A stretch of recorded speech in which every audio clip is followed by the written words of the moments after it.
झारखंड में second phase को लेकर वोटिंग 20 नवंबर को है और इसमें हम देखेंगे तो 38 विधानसभा क्षेत्र को लेकर राष्ट्रीय पार्टी और क्षेत्रीय पार्टियां तमाम दल जो हैं वो पूरी तरह से रेस है। और आज हम बात करेंगे 38 विधानसभा क्षेत्रों में कौन हॉट सीट है, कांग्रेस की क्या स्थिति है, जेएमएम की क्या स्थिति है और बीजेपी क्यों सबसे ज़्यादा फोकस संथाल में कर रही है। ये पूरा आंकड़ा आप देखेंगे जो 38 विधानसभा जो क्षेत्र है उसमें जो वर्तमान जो स्टेटस है कि 38 में से कितने सीटें किनके पास अभी वर्तमान में विधायक है। तो सबसे पहले हम बात करेंगे सीपीआई की। सीपीआई के पास 1 सीट है, जेएमएम के पास 13 सीट है, कांग्रेस के पास 7 सीट है, बीजेपी के पास मात्र 8 सीट है और आजसू के पास 3 सीट है। मतलब 38 में का जो आंकड़ा है वो कहीं ना कहीं बीजेपी के लिए एक बड़ी चुनौती है और यही वजह है कि देश के प्रधानमंत्री हों, गृह मंत्री हों और तमाम जो बड़े मंत्री हों, सभी लोग संथाल पे फोकस कर रहे हैं। तो दरअसल ये 38 विधानसभा इसलिए भी महत्वपूर्ण है क्योंकि जो ट्राइबल सीटें हैं, राज्य में 28 ट्राइबल सीटें हैं, उसमें यदि आंकड़े देखेंगे तो 2 सीट सिर्फ बीजेपी के पास है और बाकी जो सीट है वो कांग्रेस के पास है, जेएमएम के पास है। तो जाहिर सी बात है कि झारखंड एक आदिवासी बहुल राज्य है और बिरसा मुंडा को लेकर, भगवान बिरसा मुंडा को लेकर बीजेपी भी लगातार इस क्षेत्र में फोकस बनाए हुए है।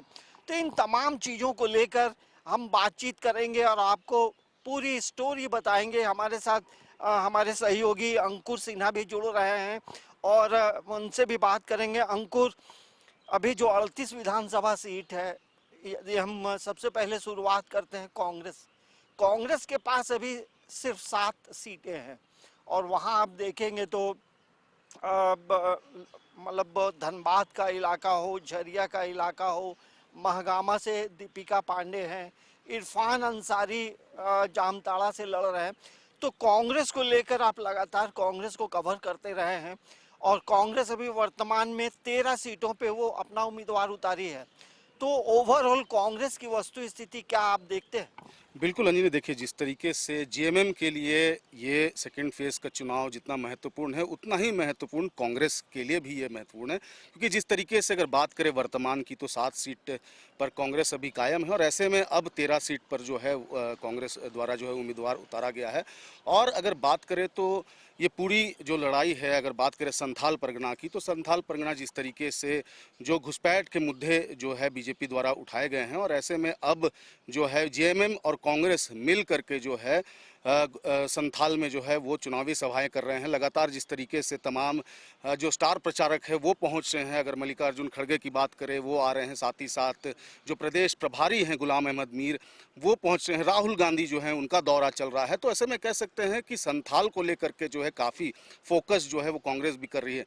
वहीं अगर बात करें तो आपने कहा कि जामताड़ा की बात करें तो वहाँ से इरफान अंसारी, साथ ही साथ पाकुड़ से जो है आलमगीर आलम की जो पत्नी हैं वो निशत आलम जो हैं वो उम्मीदवार जो हैं वो बनी है। तो कह सकते हैं कि अभी फिलहाल जो है कांग्रेस पूरी तरीके से सीटों को लेकर के फोकस कर रही है।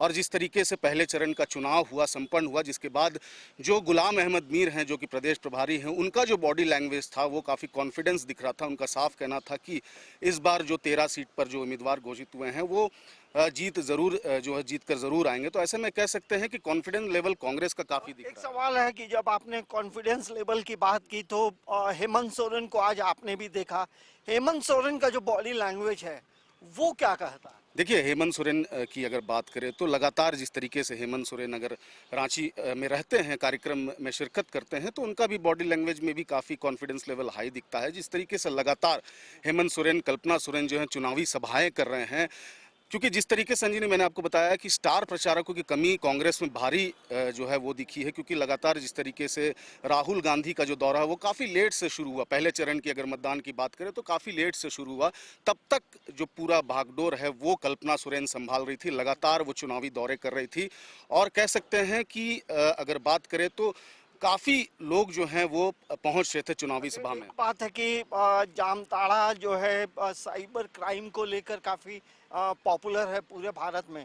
और जामताड़ा में जो देखेंगे तो कांग्रेस से डॉक्टर इरफान अंसारी जो पेशे से डॉक्टर हैं, और वहाँ पे गुरुजी की जो बहू है सीता सोरेन, वो उस चुनावी मैदान में है। और जिस तरह के जो बयानबाजी हुए थे नॉमिनेशन के बाद, क्या लगता है उसका कुछ पॉलिटिकल इम्पैक्ट होगा? क्योंकि जामताड़ा में देखेंगे तो जो मुस्लिम वोटरों की आबादी काफ़ी मानी जाती है। और इरफान अंसारी के मंत्री बनने के बाद क्या जामताड़ा का जो इक्वेशन है वो क्या कहता है? देखिए, जामताड़ा को काफी हॉट सीट माना जा रहा है, क्योंकि जिस तरीके से इस बार जो दूसरे चरण का जो चुनाव है, इसमें सोरेन, शिबू सोरेन परिवार के 4 जो सदस्य हैं वो चुनावी मैदान में हैं। और ऐसे में कह सकते हैं कि जामताड़ा की अगर आप बात कर रहे हैं तो जामताड़ा काफ़ी हॉट सीट है। साइबर क्राइम को लेकर के लगातार जामताड़ा जो है वो सुर्खियों में है। तो ऐसे में कह सकते हैं कि ये जो फाइट है ये काफ़ी दिलचस्प फाइट होगी, क्योंकि जिस तरीके से सीता सोरेन जो है वो मैदान पे हैं और जिस तरीके से आरोप प्रत्यारोप का दौर जो है वो जारी हुआ था, जिस तरीके से चुनाव आयोग में दोनों की ओर से जो कंप्लेन किया गया था, तो ऐसे में कह सकते हैं काफ़ी हॉट सीट है, दिलचस्प सीट है। ये तो पाला बदलने के बाद कई ऐसे भी जो उम्मीदवार हैं आप देखेंगे तो उन्होंने पाला बदलकर चुनाव लोग लड़ रहे हैं। उसमें आप सीता सोरेन का भी नाम आप लेंगे, क्योंकि वो पहले जेएमएम से हुआ करती थी, अब वो बीजेपी में है। तो क्या इसके ऐसा माना जा सकता है कि यदि सीता सोरेन तीर धनुष के निशान पे और गुरु जी की बहू होने का जो है वो पॉलिटिकली माइलेज मिलता रहा है, तो क्या पाला बदलने का कोई नेगेटिव इम्पैक्ट होगा? बिल्कुल, देखिए जिस तरीके से लोकसभा चुनाव में भी हमने देखा किस तरीके से सीता सोरेन जो है वो चुनाव लड़ी थी और उन्हें जो है वो जीत नहीं पाई थी। तो ऐसे में कह सकते हैं कि अब जो फिर से एक बार सीता सोरेन जो है विधानसभा चुनाव लड़ रही हैं, जामताड़ा से लड़ रही हैं। और ऐसे में कह सकते हैं कि अगर वोटिंग की बात करें तो लगातार वो आरोप प्रत्यारोप लगा रही है। जिस तरीके से आपने पूर्व में देखा कि उन पर हमला हुआ था और उन्होंने साफ जो है आरोप लगाए थे जेएमएम पर, तो कह सकते हैं कि जो वोट है वो वोट उन्हें इसी चलते मिल सकता है, क्योंकि जिस तरीके से वो लगातार कह रही हैं, जो परिवारवाद की बात जो है वो उठा रही हैं, तो कह सकते हैं कि वोटिंग जो है उन्हें मिल सकता है। क्योंकि लगातार जिस तरीके से सीता सोरेन जो हैं वो सोरेन परिवार पर आरोप लगाते आई हैं। लेकिन कह सकते हैं कि जामताड़ा चूंकि इरफान अंसारी का भी वहां पर बेस है, तो ऐसे में कह सकते हैं काफी दिलचस्प मुकाबला होगा। अब देखने वाली बात। यदि हम पाकुड़ की बात करें, पाकुड़ में आलमगीर आलम विधायक हैं, वो अभी होटवार जेल में हैं। उनकी पत्नी वहां से चुनाव लड़ रही है। और वहां देखेंगे आजसू पार्टी ने वहां से आजसू पार्टी के जो उम्मीदवार हैं उसका नाम है अजहर इस्लाम। तो क्या ये फाइट को आप कैसे देखते हैं? क्या अब आलमगीर आलम की जो वाइफ खड़ी है निशत आलम, संभवतः निशत आलम नाम है, तो बिल्कुल, कैसा फाइट? देखिए अंजनी, जिस तरीके से पाकुड़ की बात करें तो अगर जिस तरीके से लगातार जो घुसपैठ की बात है वो उठ रही थी, और ऐसे में अब पाकुड़ को भी काफ़ी हॉट सीट माना जाता है, क्योंकि जिस तरीके से आलमगीर आलम जो हैं उनके नौकर के घर से जो कैश बरामद हुए थे, उनके पीए के नौकर के घर से जो कैश बरामद हुए, उसी सिलसिले में वो जेल में बंद है। और ऐसे में निशत आलम को कांग्रेस ने टिकट दिया है और ये भरोसा जताया है कि आलमगीर आलम की जो पत्नी है वो पाकुड़ से ज़रूर जीत के आएंगे। लेकिन कहीं ना कहीं जो घुसपैठ का मुद्दा लगातार जिस तरीके से बीजेपी उठा रही है, लगातार हेमंता विश्व शर्मा के जो बयान आ रहे हैं, तो इसका इम्पैक्ट भी देखने को मिलेगा पाकुड़ में। लेकिन कहीं ना कहीं जो बेस है, जिस तरीके से बात करें आलमगीर आलम की, तो वहाँ पर उनका बेस काफ़ी स्ट्रांग है। अब देखने वाली बात होगी कि इसका इम्पैक्ट जो है कितना बीजेपी को पड़ता है। लेकिन कहीं ना कहीं निशत आलम की बात करें तो लगातार वो चुनाव प्रचार प्रसार कर रही हैं और लगातार उनका मेहनत जो है पाकुड़ में देखने को मिलता है। देखिए 38 विधानसभा सीट की यदि हम बात करेंगे तो अब हम बात करेंगे आजसू की।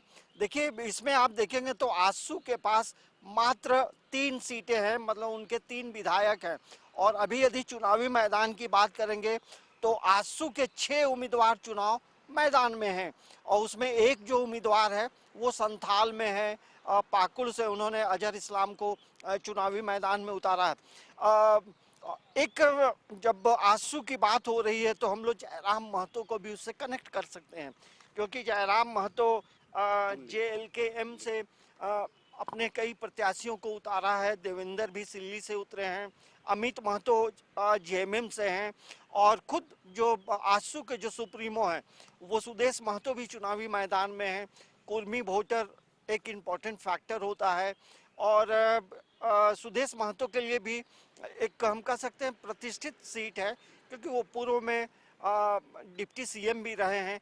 तो ये जो ट्रायंगुलर मुकाबला है उसे आप कैसे देखते हैं? क्या अमित महतो पिछले 5 सालों तक वो पूरा सिल्ली में घूमते रहे हैं और फिर वो चुनावी मैदान में है, क्या समझते हैं इसको? देखिए, अगर बात करें सिल्ली विधानसभा की तो वो भी काफ़ी दिलचस्प चीज़ है, क्योंकि जिस तरीके से जयराम महतो का परफॉर्मेंस जो है लोकसभा चुनाव में आपने देखा, किस तरीके से जयराम महतो का जो है चुनावी परफॉर्मेंस रहा था, काफ़ी वोट मिले थे और उन्होंने कहा था कि वो जीत कर भी हारे हैं। तो ऐसे में कह सकते हैं कि अभी विधानसभा चुनाव को लेकर के उनकी जो पार्टी है, उनके तमाम जो प्रत्याशी हैं वो कड़ी मेहनत कर रहे हैं। लगातार सिल्ली में जो देवेंद्र महतो हैं वो कैंप किए हुए हैं, वहाँ पर चुनावी सभाएं कर रहे हैं। तो ऐसे में कह सकते हैं कि जो ट्रायंगुलर मुकाबला है वो इतना आसान सुदेश महतो के लिए नहीं रहेगा।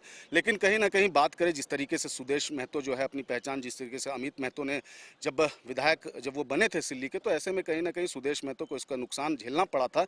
लेकिन अब चूंकि ये ट्रायंगुलर मुकाबला है, ट्रायंगुलर मुकाबले में सुदेश महतो का भी कॉन्फिडेंस लेवल काफी हाई लग रहा है। लेकिन कहीं ना कहीं उनका बॉडी लैंग्वेज से ये जरूर देखने को मिल रहा है कि काफी मुश्किलें जो हैं वो जो है उनको आ सकती हैं। देखिए, ये 38 विधानसभा जो सीटें हैं, इस सीटों में हमने कांग्रेस की बात कर ली, आजसू की बात कर ली। अब हम बात करते हैं झारखंड मुक्ति मोर्चा की। देखिए, ये संथाल में यदि महत्वपूर्ण कोई सीट हम देखेंगे तो वो मुख्यमंत्री हेमंत सोरेन बरहेट से वो चुनाव लड़ रहे हैं और चुनाव प्रचार, चुनाव अभियान चल रहा है। लेकिन बरहेट से जो पिछले बार जो चुनावी मैदान में जो उम्मीदवार थे मालतो इस बार जेएमएम का उन्होंने सदस्यता ग्रहण कर ली है। और अभी जो बीजेपी के उम्मीदवार है उसका नाम बताया जाता है गमालियन हेम्ब्रोम, और ये पहले आजसू में हुआ करते थे और 2019 के इलेक्शन में उसे मात्र 2500 वोट मिले थे और वो शिक्षक की नौकरी करते थे। उससे रिजाइन करके वो पूरी तरह से चुनावी मैदान में हैं, फुटबॉल के प्रेमी हैं। तो ये कहा जा रहा है कि जो राजनीति के जो एक्सपर्ट हैं कि हेमंत सोरेन को वो विधानसभा सीट जो है गिफ्ट कर दी है। तो महत्वपूर्ण सीट है जेएमएम का, मतलब हेमंत सोरेन है। लेकिन जो उम्मीदवार है, यदि 2019 का आंकड़ा देखेंगे तो वो आजसू से चुनाव लड़े थे और मात्र 2500 वोट आई थी। आखिर बीजेपी के पास क्या मजबूरी रही कि एक हल्का उम्मीदवार जो है वो उन्होंने उतारा है बरहेट से? देखिए, अगर बरहेट की बात करें तो लगातार मुख्यमंत्री हेमंत सोरेन खुद वहां पर चुनावी सभाएं कर रहे हैं। लगातार आप देख रहे हैं किस तरीके से वो रांची से सीधे कार्यक्रम करते हैं और सीधे अपने जो है क्षेत्र में चले जाते हैं। तो कहीं ना कहीं बात करें तो जेएमएम बहुत ही ज़्यादा फोकस कर रहा है सेकंड फेज के इलेक्शन में। जिस तरीके से कल्पना सोरेन की बात करें, वो स्टार प्रचारक बन करके जो है वो चुनावी जो है सभाएं कर रही हैं। खुद हेमंत सोरेन जो है वो चुनावी सभाएं कर रहे हैं। और अगर बात करें तो लगातार जिस तरीके से जो आरोप लग रहे हैं कि उन्हें हेलीकॉप्टर से चुनावी सभा करने जाना था, उन्हें रोक दिया गया और वो फ़ोन से ही जो है तमाम जनताओं को संबोधित कर रही हैं, तो तमाम जो है चीज़ें वो सामने आ रही है। लेकिन कहीं ना कहीं आपने जिस तरीके से प्रत्याशियों की बात की, तो जो हल्के स्तर के प्रत्याशियों की बात की, तो कह सकते हैं इतना आसान नहीं है बरहेट में जो है सीट निकालना। लेकिन कहीं ना कहीं जिस तरीके से अभी फिलहाल जो चुनावी सभाएं संपन्न हो रही है, वैसे में जो जनता का जो भीड़ है, जो जनता का जो मूड है, वो साफ देखने को मिल रहा है कि इस तरीके से हेमंत सोरेन और कल्पना सोरेन के लिए जो है लोग पहुंचे हैं चुनावी सभाएं जो वो कर रहे हैं। बीजेपी के जो नेता प्रतिपक्ष है अमर बावरी, वो चंदन क्यारी से प्रत्याशी हैं और वहाँ ये उमाकांत रजक जो है वो जेएमएम से हैं। और जैसा जो राजनीति के जो एक्सपर्ट हैं या उन इलाकों के जो मतदाता हैं, उनको उनके बात विचार सुनने से ये लगता है कि ये अमर बावरी के लिए चंदन क्यारी आसान नहीं है। क्या लगता है, क्योंकि उमाकांत रजक जो है पहले आजसू में हुआ करते थे, तो ये जेएमएम का जो मास्टर प्लान गेम है, जो मास्टर स्ट्रोक है, वो कितना कामयाब होगा? देखिए, अगर बात करें अमर कुमार बावरी की, तो वो तीसरी बार चुनाव लड़ रहे हैं और अगर वो जीत कर आते हैं तो उनका हैट्रिक होगा। तो ऐसे में कह सकते हैं कि जिस तरीके से अगर बात करें, जो अन्य प्रत्याशियों की बात करें, और ऐसे में जिस तरीके से अमर कुमारी बावरी से जब हमारी बात हुई थी, जब उन्हें टिकट दिया गया था, तो उनका भी साफ कहना था कि वो तीसरी बार जो है हैट्रिक ज़रूर लगाएंगे। लेकिन कहीं ना कहीं वहाँ पर भी जो है काफ़ी दिलचस्प मुकाबला है, काफ़ी कड़ा मुकाबला है। और ऐसे में कह सकते हैं कि आगे जो है क्या कुछ चुनावी आंकड़े आते हैं, वो फिलहाल कुछ भी कहना जल्दबाजी होगा, लेकिन इतना आसान नहीं है। अगर बात करें चंदन क्यारी से भी सीट जो है निकल जाए आसानी से। देखिए, ये हम इसमें यदि 38 विधानसभा की बात करेंगे तो उसमें 8 जो रिजर्व सीट है ट्राइबल का, उसमें 7 जो है जेएमएम के पास है, एक कांग्रेस के पास है। और यही वजह है कि बीजेपी की पैनी नज़र जो है संथाल में है, क्योंकि 2019 के इलेक्शन में जेएमएम का जो है, बीजेपी का जो है वहाँ जो ट्राइबल सीटें थी वो उस पे बीजेपी जीत नहीं पाई थी। इस बार का जो मुकाबला है, आप कैसे देखते हैं? क्या इक्वेशन बदलेगा, समीकरण बदलेगा, या फिर जो पुराने आंकड़े हैं वही आंकड़े हमें दिखाई देंगे? देखिए अंजनी, जिस तरीके से अगर बात करें तो ये दूसरे चरण का चुनाव है और चूंकि जो शहरी क्षेत्र में वहाँ पर आपने देखा किस तरीके से जो वोटर्स थे, वोटिंग प्रतिशत था वो कम था। लेकिन अगर बात करें तो सेकंड फेज का जो चुनाव है वो आदिवासी बहुल क्षेत्र में होगा। तमाम लोग जो हैं, हम खुद जाते हैं चुनावी कवरेज करने में तो देखते हैं किस तरीके से भारी संख्या में जो वोटर्स हैं वो पहुँचते हैं, गाँव से आते हैं, सुबह से लाइन लगते हैं। तो ऐसे में वोटिंग संख्या, वोटिंग परसेंटेज वहाँ पर काफ़ी तादाद में रहेगी। आदिवासी जो समुदाय के लोग हैं वो तमाम लोग जो है वो रहेंगे, वोटिंग करेंगे। लेकिन अगर बात करें जिस तरीके से जो मुकाबला है वो काफ़ी दिलचस्प है सेकंड फेज का। हेमंत सोरेन, कल्पना सोरेन, कई बड़े नाम जो हैं वो इस चुनावी मैदान में। बताइए कि दुमका से बसंत सोरेन है, और इस बार का जो चुनाव है उसमें हम लोग जो देख पा रहे हैं कि गुरुजी कहीं भी चुनावी प्रचार में नहीं गए हैं।